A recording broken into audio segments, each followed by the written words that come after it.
जी, अस्सलाम वालेकुम जी। मैं उम्मीद करता हूँ आप सब लोग बिल्कुल खैरियत से होंगे और आप लोग का वीकेंड अच्छे से गुजर रहा होगा। तो मैंने एक यूट्यूब की कम्युनिटी पे एक जो है ना वो पूल बनाया था और आप लोगों ने कहा था कि फूड सेक्टर पे एनालिसिस किया जाए और साथ में मैंने आपको जो एक ऑप्शन दिया था, मैंने आपको ऑटोमोबाइल और फूड दोनों का दिया था। आप लोगों ने कहा था कि फूड पे एनालिसिस करें। तो कि ऑटोमोबाइल में मुझे लग रहा है कि लोग इतने ज़्यादा इंटरेस्टेड नहीं हैं और वजह यह है कि ऑटोमोबाइल के हमारे पास जो भी शेयर है ना, एक तो वो महंगे बहुत हैं और उनके प्राइसेस बहुत ज़्यादा हैं और वो पेनी शेयर्स उनमें कोई भी नहीं है।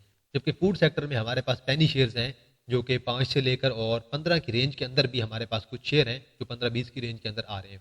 इसलिए शायद आप लोगों ने कहा था कि जो फूड सेक्टर है उस पर एनालिसिस किया जाए और उसका बारे में बताया जाए, उसका फ्यूचर क्या हो सकता है, उसकी सेल्स वगैरह कैसे हो सकती हैं।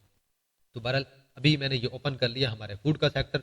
लेकिन इसके अंदर हमारे पास जो है वो टोटल मेरे ख्याल में 13 कंपनी आ रही हैं। FFL, यूनिटी, ट्रीट, टोमसल, प्रेमा, FCPL, ASC और MFFL और देन क्लोवर है, देन नेशनल फूड है, क्वाइस है, MFL है, BNL है, सीजान है और देन हमारे पास मरी ब्रूरी है, GLPL है और देन SCL है।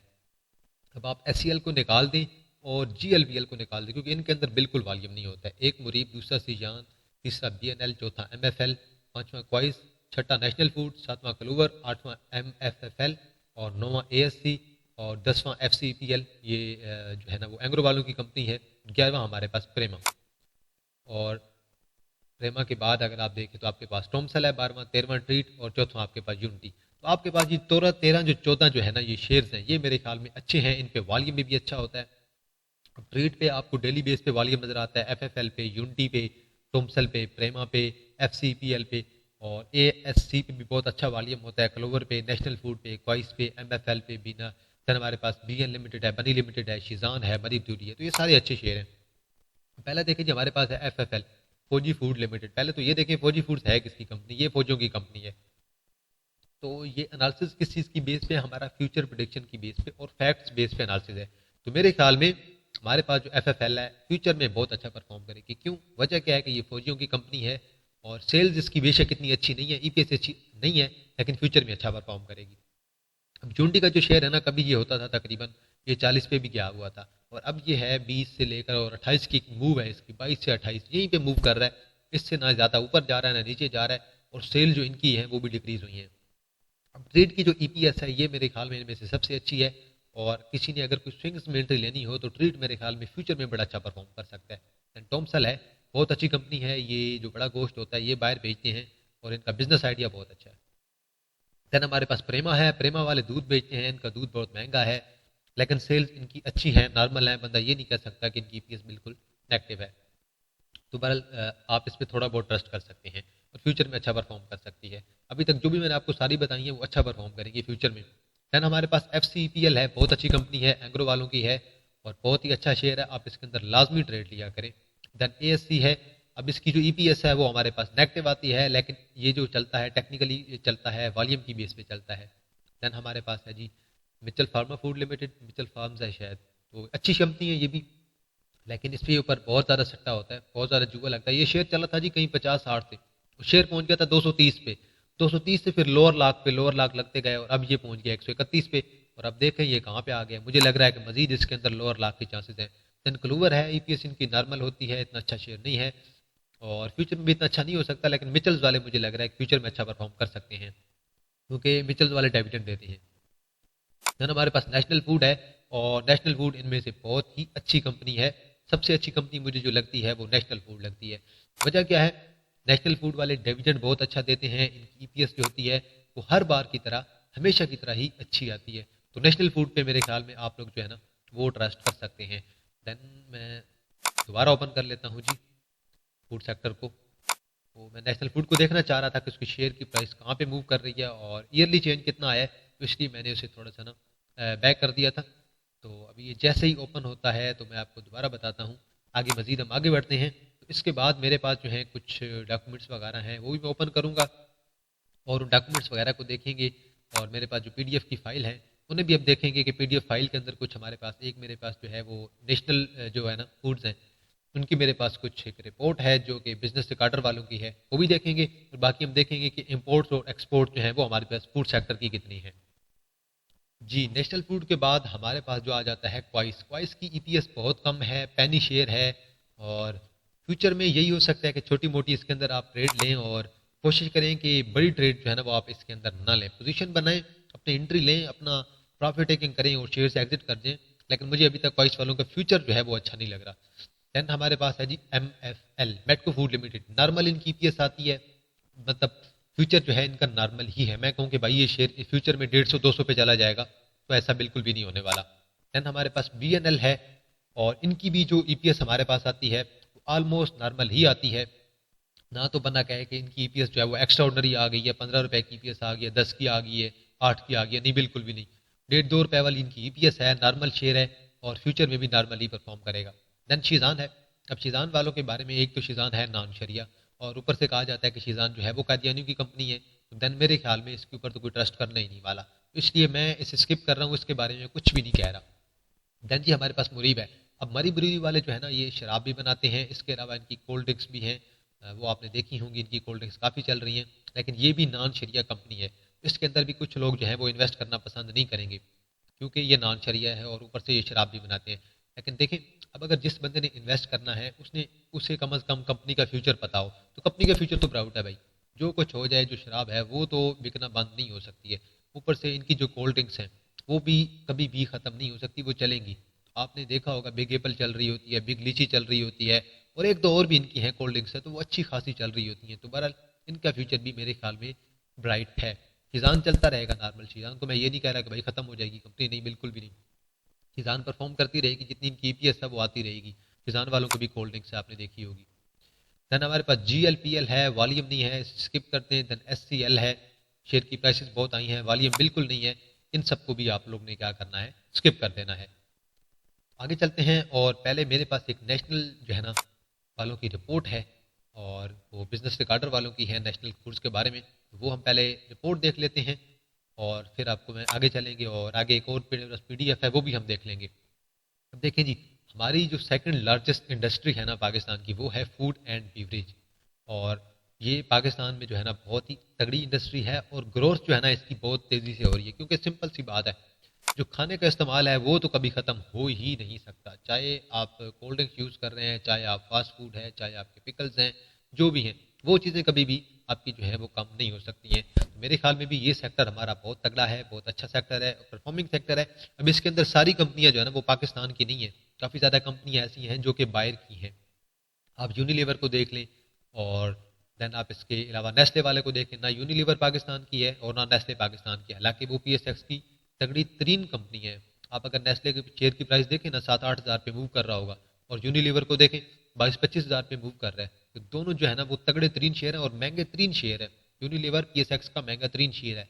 और यूनिलीवर के बाद हमारे पास एक और है जी, रफान मेज लिमिटेड। वो भी महंगा है, वो मेरे ख्याल में कहीं 8-10 हज़ार की रेंज में होगा। लेकिन उसके बाद हमारे पास जो महंगा तरीन शेयर है वो नेस्ले है। तो फूड सेक्टर के आपके दोनों जो शेयर हैं वो सबसे महंगे तरीन हैं, तो ये चीज़ भी आप लोगों को पता होना चाहिए। अब देखें, नेशनल फूड मुझे जो खुद पर्सनली अच्छा लगता है, इनकी ईपीएस भी अच्छी लगती है, और इसके अलावा ये डिविडेंड वगैरह भी देते रहते हैं, इस लिहाज से मुझे ये कंपनी अच्छी लगती है। अब आपने देखा होगा नेशनल का अचार होता है, और नेशनल के मसाला जात हैं, देन नेशनल का केचप हो गया, तो ये काफ़ी ज़्यादा चीज़ें हैं जो ये बना रहे हैं। अब आगे चलते हैं जी, और नीचे इनकी जो रिपोर्ट पेश की है ये है जी बिजनेस रिकॉर्डर वालों की तरफ से, और वहीं से मैंने ओपन किया है। अब आप इनकी ज़रा देखें कि इनकी जो प्रॉफिटेबिलिटी है वो कैसे इंक्रीज हुई है। देखें जी, ये ग्रीन हमारे पास इनकी नेट सेल्स हैं, और ग्रास प्रॉफिट मार्जिन ये वाला है इनका, ऊपर वाला जो हमारे पास ये ब्राउन कलर में आ रहा है, और हमारे पास ये हमारे पास एनपी मार्जिन है। और ये सोर्स किसका है जी, PSX का। तो ये सारा डेटा इन्होंने उठाया है PSX से, क्योंकि PSX पे ही हम हर चीज़ देख सकते हैं, कंपनी के फंडामेंटल कैसे हैं, कंपनी की सेल्स कैसी हैं। अब देखें जी, 2010, 2011, 2012, 2013, 2014, 15, 16, 17, 18, 19, 20, 21, ये 21 तक की है। और 21 तक की अगर आप नेट सेल्स देखें, ये ग्रीन वाली, तो ये आहिस्ता आहिस्ता इंक्रीज होती रही हैं। तो सेल्स इनकी जो है वो रेगुलर बेस पे इंक्रीज हो रही है। अब इनका आप ग्रास प्रॉफिट मार्जिन देखें, वो भी तकरीबन जो है ना वो आपका इंक्रीज ही हुआ है, एवरेज कर लें अगर तो। देन नेट प्रॉफिट मार्जिन है वो भी तकरीबन इनका एवरेज इंक्रीज हुआ है। और सबसे अच्छी जो बात है, इनकी जो सेल्स हैं वो इंक्रीज हुई हैं, और उसके बाद ये डिविडेंड भी देते हैं। तो डिविडेंड वाली कंपनियां तो वैसे मुझे अच्छी लगती हैं। अब देखें 2021 और 2022 का ना इन्होंने आपस में कंपैरिजन किया हुआ है। अब इस कंपैरिजन को देख लें। इस कंपैरिजन में आप नीचे आ जाएं और देखें, ये 2021 है, ये 2022 है। 2021 का ग्रास प्रॉफिट मार्जिन देखें, 2022 का देखें, इंक्रीज हुआ है, ऑपरेटिंग मार्जिन इंक्रीज हुआ है, नेट मार्जिन जो था वो भी इनका इंक्रीज हुआ है। अब इनकी ईपीएस देखें, 5.43 की इनकी ईपीएस 2021 में थी और 2022 में इनकी ईपीएस हो गई है 8.43। तो ईपीएस भी इंक्रीज हुई है। प्रॉफिट आफ्टर टैक्स भी इंक्रीज हुआ है। टैक्सेशन देख लें और देन ऑपरेटिंग कॉस्ट हो गई, अदर इनकम हो गई। तो मैं बरल जो है वो इनकी सेल्स देखना चाह रहा था। सेल्स देखें 23,116 की सेल्स थी और यहाँ पे जो सेल्स हुई हैं वो 26,843 की। तो सेल्स इनकी रेगुलर बेस पे इंक्रीज हुई हैं। प्रॉफिट भी इनका रेगुलर बेस पे इंक्रीज हुआ है। यही वजह है कि मुझे ये कंपनी अच्छी लग रही है। इसके फंडामेंटल जो हैं वो मुझे अच्छे लग रहे हैं। टेक्निकल्स पे मैं बिल्कुल भी यहाँ पे बात नहीं कर रहा, मैं सिर्फ और सिर्फ फंडामेंटल्स की बेस पे बात कर रहा हूँ कि कंपनी के फंडामेंटल्स कैसे हैं। मैंने आपको इसकी सेल्स भी बता दी है, मैंने आपको इसकी जो इनकम स्टेटमेंट थी वो भी मैंने आपको ओपन करके दिखा दी है और आप लोगों को बेहतर समझ आ गया कि ये कंपनी कैसी है। और मुझे इन सब में से जो कंपनी ऐसी है जो मुझे लग रहा है कि आउट परफॉर्म कर सकती है बाकी कंपनियों को निस्बत, वो नेशनल फूड है। अब देखिए, जो आपके पास यूनिलीवर है, जो आपके पास नेस्ले है, उनके शेयर की प्राइस ऑलरेडी इतनी ज़्यादा है कि हम तो उन तक पहुंच ही नहीं सकते, हम उन पे इन्वेस्टमेंट कर ही नहीं सकते। क्योंकि अब देखें, 22,000 के शेयर पे मैं इन्वेस्टमेंट क्यों करूंगा? एक मैं जब एक लोकल इन्वेस्टर होके, या तो कोई बड़ा इन्वेस्टर वो इन्वेस्टमेंट करे, तो लोकल इन्वेस्टर होके मैं तो उस पर इन्वेस्टमेंट कर ही नहीं सकता। सिंपल सी बात है। देन आप बेशक नेस्ले को देख लें, 7-6-7 हज़ार का शेयर, 7-8 हज़ार का, तो उसके अंदर मैं इन्वेस्टमेंट क्यों करूंगा? देन हमारे पास रफान मेज वाले हैं, उनके अंदर मैं इन्वेस्टमेंट क्यों करूंगा? इतने महंगे महंगे उनके शेयर हैं। तो मुझे कोई जब तक छोटा शेयर नजर नहीं आएगा जो मुझे लग रहा है कि वो अंडर वैल्यूड है, मैं उसके अंदर जो है ना वो अपनी एंट्री करूंगा। और मुझे लग रहा है कि नेशनल फूड जो है वो अच्छा शेयर है और इसके अंदर बंदा इन्वेस्टमेंट करे तो बंदे को कभी भी लॉस नहीं होगा, क्योंकि ये डिविडेंड भी देता है। तो इसमें से आप अगर बाकी शेयर्स को निकाल दें ना, बड़े शेयर्स को निकाल दें, जैसे कि मैंने आपको कहा था कि आप यहाँ से आप नेस्ले वाले को निकाल दें, आराम से नेस्ले वालों को यहाँ से निकाल दें और बाकी जो छोटे मोटे आपके पास शेयर रहेंगे, नेस्ले को निकालें, यूनिलीवर को निकाल दें, एफएफएल को देख लें, यूनिटी को देख लें, ट्रीट को देख लें, टॉमसल को देख लें, प्रेमा, एफसीपीएल, इनमें से बहुत अच्छा है। अगर मैं नेशनल के बाद किसी को कहूँगा तो वो मुझे लगता है एफसीपीएल बहुत अच्छा लग रहा है, इसके फंडामेंटल्स अच्छे हैं। एएससी को हटा दें, एमएफएल नॉर्मल है, देन हमारे पास क्लूवर है, नॉर्मल है, वॉइस है, बिल्कुल किसी काम का नहीं है, देन एमएफएल है, नॉर्मल है, बीएनएल नॉर्मल है, शिजान और मुरीब दोनों नॉन शरिया हैं लेकिन अपने लिहाज से वो दोनों अच्छे हैं, इनके अंदर इन्वेस्टमेंट कर सकते हैं। लेकिन इन सब में से अगर कोई अच्छा देखा जाए, एक नेशनल है, दूसरा हमारे पास एफसीईपीएल है। इन सब में से जो ओवरऑल बहुत ही अच्छा है वो एफसीईपीएल है। बाकी सारी कंपनियों का बिजनेस मॉडल बहुत अच्छा है सिवाय एंड वाली 3-4 को छोड़ के। बाकी मैंने आपको बता दिया कि मुझे पर्सनली जो चीज़ अच्छी लग रही है और मेरे ख्याल में भी वो फ्यूचर में परफॉर्म कर सकती है, वो एक नेशनल फूड्स है और सेकंड हमारे पास एफसीईपीएल है जो कि एंग्रो वालों की है। देखें जी, मेरे पास एक यहाँ पे रिपोर्ट है और यहाँ पे देखें जी आप, हमारे पास जो स्पाइसेस हैं, जो स्पाइसी चीज़ें हैं, ये इसके अंदर जो काफ़ी ज़्यादा चीज़ें आ सकती हैं। इसके अंदर हमारे पास जिंजर है, देन हमारे पास बे लीव्स है, करी है और बाकी इसके अंदर जो है वो चीज़ें आ जाती हैं।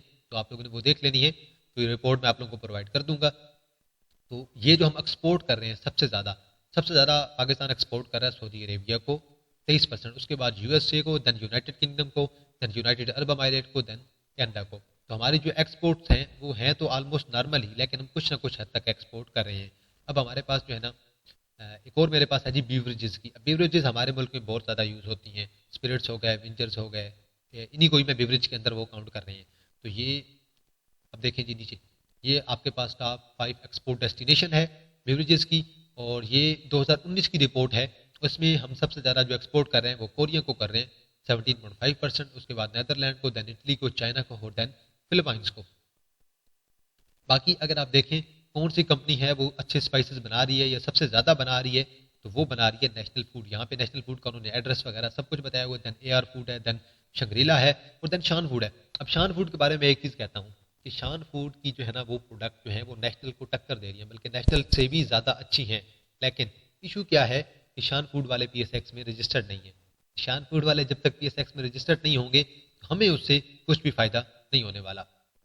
देन देखें जी list of companies of beverage. अब बीवरेज में हमारे पास जो 3 का 4 कंपनी है वो आप यहाँ पे देख ले सकते हैं। इनमें जो मेन है वो हमारे पास मरी ब्रूरी है जो कि पाकिस्तान की है, क्योंकि बाकी जो है वो तो है ही नहीं पाकिस्तान की अपनी और रजिस्टर्ड नहीं है, इसलिए मैं उनका जिक्र नहीं कर रहा। देखिए प्योरो फूड्स है, स्पाइसो फूड है, देन जायका फूड है, then Mehran spices food industry है। तो ये पाकिस्तान के अंदर रजिस्टर्ड ही नहीं है। जब तक रजिस्टर्ड नहीं है तो हमें तो कोई फर्क नहीं पड़ने वाला। अब देखें एक और हमारे पास आ रही है जी शिजान इंटरनेशनल लिमिटेड, ये पाकिस्तान में रजिस्टर्ड है, ठीक है, अच्छी बात है, रजिस्टर्ड है तो हम ट्रेड ले सकते हैं इसके अंदर। और देन हमारे पास फौजी फूड लिमिटेड है, इसके बारे में ऑलरेडी मैंने आपको बता दी है। और then popular group of industries मज़ा, ये भी अपने ही है रजिस्टर्ड। देन हमारे पास माहिर फूड है, ये भी रजिस्टर्ड नहीं है।